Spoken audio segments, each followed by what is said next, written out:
Well, the way I see it, belief is more of a cerebral word. When we use the word belief, like people say, for example, well, what do you believe in? Well, I believe in God. I believe Jesus is the Son of God. I believe in the Bible. Those are, belief suggests a what answer, a content answer.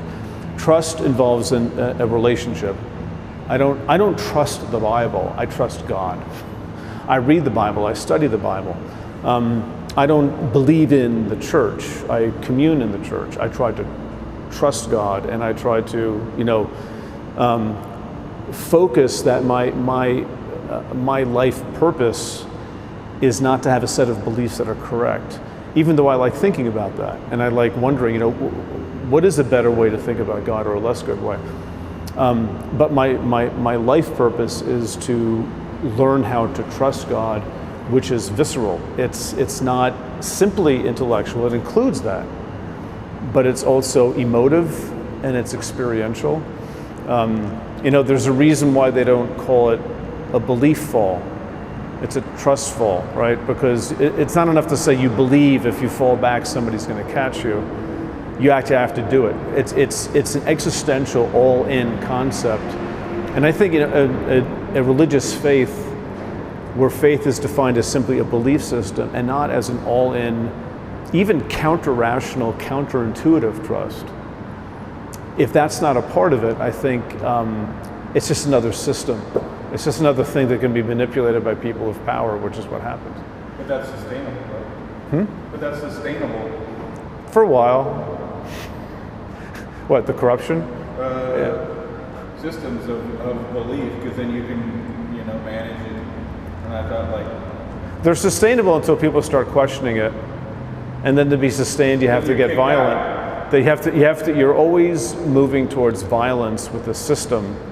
You have to, and it may not be physical violence. It can be emotional violence. It can be shaming people or ostracizing them for not holding to the cue cards in exactly the same way as you might. And the history. This is the thing that I find absolutely fascinating. The Bible itself sports a surprising flexibility and latitude of how people think about things, even writers of the Bible disagreeing with each other about what God is up to and what God is doing. That's not in the Bible. It sure is in the Bible. I don't think so. I'll show you later for several hours. Fake news, bro. It is not fake news, it's good news, actually. That's in the Bible. There is this movement, there's diversity. The history of Judaism and Christianity, if it's anything, is diverse voices speaking and explaining God in ways that make sense to them in their time and place. And I find that absolutely fascinating, because that's what we're doing too. It's not about finding the final formula. It may be about parameters and all religious systems have limits. And let's say all religious systems have content. No question about that, but you have to hold those in some sense loosely too. Even in the Old Testament, you have different ways of thinking about God. One is a God who will slay enemies, and an enemy is anybody outside of Israel. And he'll go to war, and he'll defeat the enemies. And in other places, like in the book of Jonah, that famous children's story, God is all about, I'm not just the God who cares about my tribe. I'm also the God who cares about the Assyrians.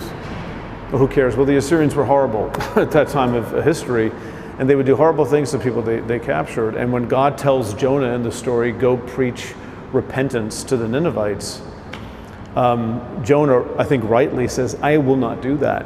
These are horrible, crazy people. But yet the lesson of that book is that maybe God is bigger than we think. And I think part of the biblical witness and part of the history of the church is sort of being surprised by this God who is not bound to sort of a script, even though the script, meaning the Bible, is a very, very important thing for a maturation of faith. And if anything, because you have to struggle with those things that are in there. And I sometimes think some of the things in the Bible are really meant for us to struggle with, not something to accept, but to argue with, which is something that the history of Judaism does very well. I think better than the history of Christianity, realizing that the Bible is something to be debated with, and not simply say, oh, this is fine. No, this bothers me. And you work with that. And I think that's a wonderful lesson for Christians to learn as well, that just because there's a verse in the Bible that says X doesn't mean you can take it to task and struggle with it. And if you take it to task and struggle with it, it doesn't mean God is now angry with you. It may be that God is very pleased with you for owning this and for trying to work out your faith with fear and trembling, as the Apostle Paul says. And this isn't paint by numbers. This isn't stay on the beach blanket. It is risk, and it's a ride, and it's a journey, and it's exhilarating, and sometimes very difficult. And all that to me is, if you ask what's good news about that, that is good news.